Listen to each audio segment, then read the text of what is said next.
Hi there, good afternoon and welcome to another Kingston Library book review. I'm Fran and the book series I'm going to be reviewing today is Shadow and Bone by Leigh Bardugo.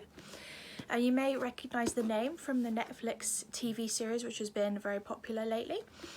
This is a very popular book series rather, and the TV series is very popular as well. And that's because of the really great world building that Leigh Bardugo achieves in this series.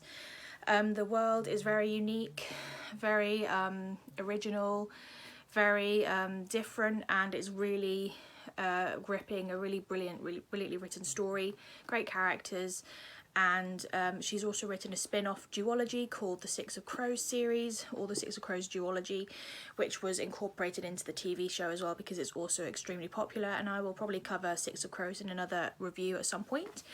But I'll talk about Shadow and Bone today. The world of Shadow and Bone is set in a very Nordic or Russian style landscape. The country and culture and language is very northern Russian kind of style, and the story takes place in a country named Ravka. And in Ravka there are a lot of people born called Grisha, and Grisha are people who can manipulate certain elements, and it's called the small science. So I think they try and portray it in a more science fiction kind of way. They say that, you know, the people who can control the elements can only really do so but in a molecular level. They go down into the very molecular level of things to manipulate them, and it's a very refreshing way of trying to actually explain how that's possible. And there are the different Grisha, they can control all different things. There are some that can control water, some can control fire, some that can control air, some that can heal or change the appearance, some that can manipulate metal in tiny little molecular degrees to create fantastic things. By controlling things at such a tiny level, you can create really sturdy, really effective new inventions. And it's a really interesting culture, but only a few people are Grisha. And the main character is a young lady named Alina Starkov, who was an orphan, growing up in an orphanage with her best friend Mal.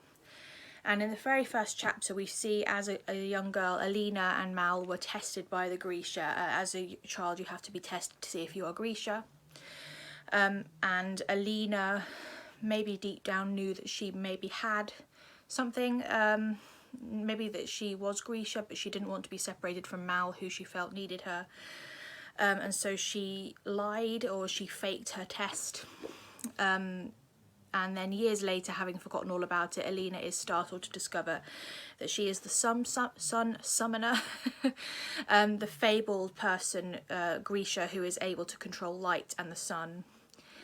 And this is very important because in Ravka there is a giant shadowy wall that separates the country. It divides it into, called the Shadowfold, and it's just a big shadowy wall.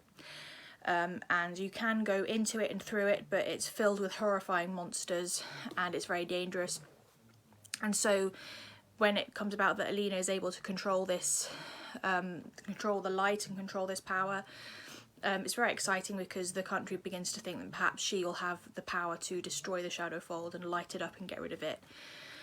And so she's brought into this fantastic, glamorous, luxurious world of the Grisha and discovering hidden parts of herself she didn't know she had.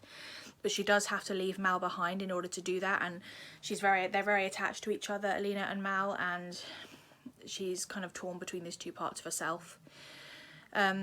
And along with that there's the character called the Darkling, who is the head of the Grisha, and he has the power of shadows. And as these two are, you know, they seem to be counterparts of each other, so they have a very intense connection. And there's that kind of she's torn between her previous life with Mal and her new life with the Darkling.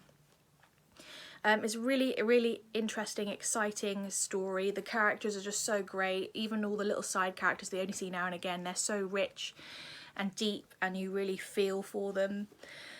This is a really great series, the Shadow and Bone series. I really recommend you read this series as a trilogy, and I believe it's available on our ebook apps to borrow, or you can reserve physical copies at our libraries. I really do recommend this series, and go and watch the TV series on Netflix as well, because that's really great. And I really hope you enjoyed this review, so thank you very much for watching. Bye!